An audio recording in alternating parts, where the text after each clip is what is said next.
नमस्कार और आघात से निपटने के इस पाठ्यक्रम में आपका स्वागत है।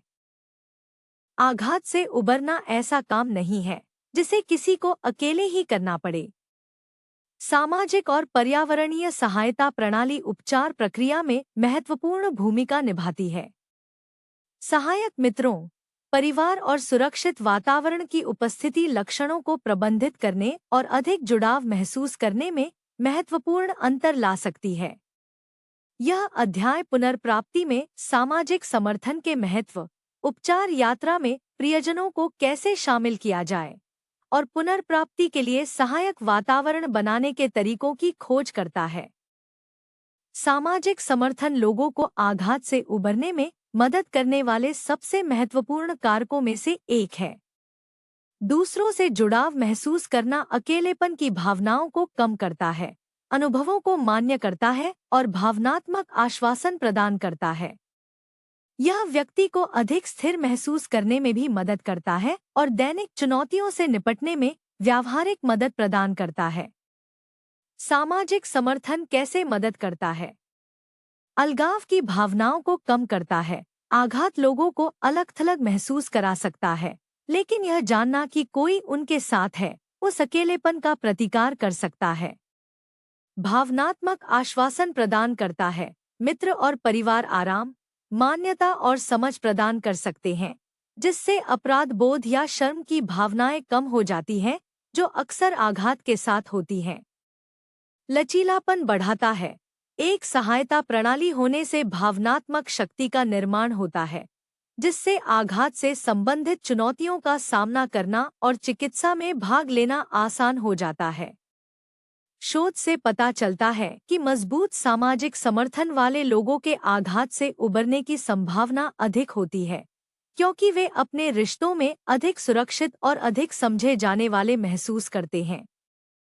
उपचार प्रक्रिया में मित्रों और परिवार को शामिल करना आवश्यक है, लेकिन उन्हें यह बताना भी महत्वपूर्ण है कि आघातग्रस्त व्यक्ति को किस तरह से सर्वोत्तम सहायता प्रदान की जाए। प्रियजनों को अक्सर यह समझ में नहीं आता कि किस तरह से मदद की जाए, और उनके प्रयास, भले ही नेकनियत हों, हमेशा लाभकारी नहीं हो सकते। यहाँ बताया गया है कि कैसे मित्र और परिवार प्रभावी सहायता प्रदान कर सकते हैं। पोस्ट ट्रॉमेटिक स्ट्रेस डिसऑर्डर के बारे में जानें। प्रियजनों को आघात के बारे में खुद को शिक्षित करने के लिए प्रोत्साहित करें, ताकि वे स्थिति को बेहतर ढंग से समझ सकें। इससे उन्हें लक्षणों को पहचानने और अधिक दयालुता से प्रतिक्रिया करने में मदद मिलेगी। खुला संचार। आघातग्रस्त व्यक्ति किस दौर से गुजर रहा है, इस बारे में खुली, ईमानदार बातचीत करना महत्वपूर्ण है। इससे मित्रों और परिवार को पता चलता है कि किन ट्रिगर्स से बचना चाहिए और वे कठिन क्षणों में कैसे मदद कर सकते हैं। भावनात्मक समर्थन प्रदान करें।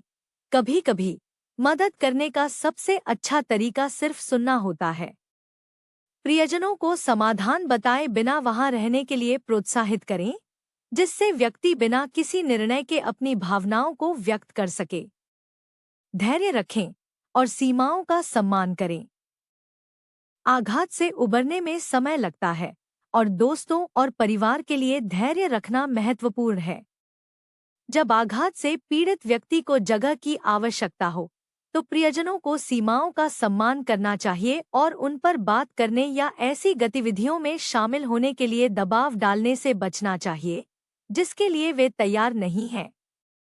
भावनात्मक समर्थन प्रदान करके और सीमाओं का ध्यान रखकर दोस्त और परिवार एक सुरक्षित स्थान बना सकते हैं, जो उपचार को प्रोत्साहित करता है।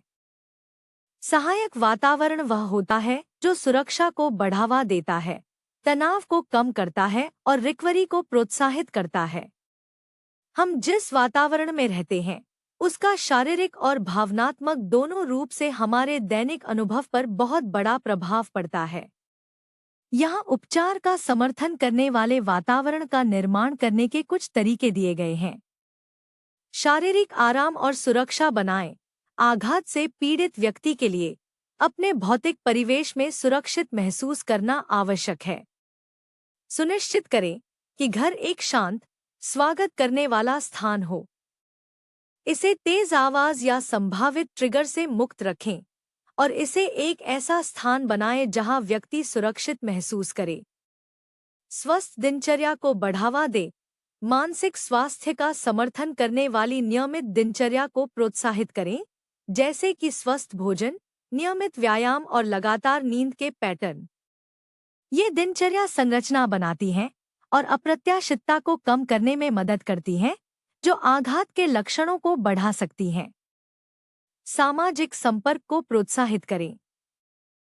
जबकि अकेले समय की आवश्यकता का सम्मान करना महत्वपूर्ण है, सामाजिक गतिविधियों में शामिल होने या प्रियजनों के साथ समय बिताने के लिए कोमल प्रोत्साहन आघात से पीड़ित लोगों को अधिक जुड़ाव महसूस करने में मदद कर सकता है।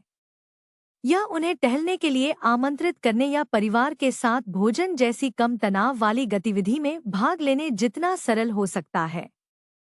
तनावपूर्ण रिश्तों के साथ सीमाएं निर्धारित करें। आघात वाले लोग संघर्ष या तनावपूर्ण रिश्तों के प्रति अधिक संवेदनशील हो सकते हैं। तनाव या दबाव पैदा करने वाले लोगों के साथ संपर्क सीमित करके भावनात्मक रूप से सहायक वातावरण बनाना महत्वपूर्ण है। लक्ष्य शारीरिक और भावनात्मक दोनों तरह से एक पोषण करने वाला वातावरण बनाना है, जो व्यक्ति को अपनी उपचार यात्रा पर सुरक्षित और समर्थित महसूस करना आसान बनाता है। सामाजिक और पर्यावरणीय सहायता प्रणालियां आघात से उबरने का एक महत्वपूर्ण हिस्सा है। मित्र और परिवार भावनात्मक आश्वासन प्रदान कर सकते हैं, अकेलेपन को कम कर सकते हैं और दिन प्रतिदिन की चुनौतियों का प्रबंधन करने में व्यावहारिक मदद दे सकते हैं। एक सहायक वातावरण का निर्माण शारीरिक सुरक्षा और भावनात्मक पोषण दोनों के संदर्भ में आघात से पीड़ित व्यक्तियों को वह स्थिरता प्रदान करता है जिसकी उन्हें ठीक होने के लिए आवश्यकता होती है। खुले संचार, धैर्य और सुरक्षा की भावना को बढ़ावा देकर प्रियजन आघात से पीड़ित व्यक्ति को उसके ठीक होने में आगे बढ़ने में मदद करने में महत्वपूर्ण भूमिका निभा सकते हैं। ये वीडियो हमारे अद्भुत प्रायोजकों की बदौलत संभव हो पाए हैं। इंट्रोड्यूसर ऐप पर किसी भी चीज के लिए किसी से भी मिले।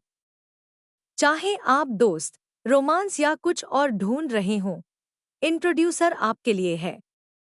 आज ही मुफ्त डाउनलोड करें। एक आभासी स्वर्ग और वैश्विक समुदाय में एक नए स्वर्ग और एक नई पृथ्वी का अनुभव करें। चर्च कभी ऐसा नहीं दिखता था। आपका योगदान पृथ्वी 2.0 को जीवंत कर सकता है। अंत में, अगर आप इन वीडियो को विज्ञापनों के बिना देखना पसंद करते हैं, तो हैप्पी ऐप पर हमारे मानसिक स्वास्थ्य केंद्र पर जाएं। विवरण में दिए गए लिंक पर क्लिक करें। अंत में, हालांकि यह कोर्स आपके लिए मुफ्त था, लेकिन इसे आप तक पहुंचाना मुफ्त नहीं था। कृपया इन कोर्स को दुनिया भर में सबसे ज्यादा जरूरतमंद लोगों तक पहुंचाने में मदद करने के लिए एक छोटा सा दान देने पर विचार करें। लिंक विवरण में है। अगले पाठ में मिलते हैं।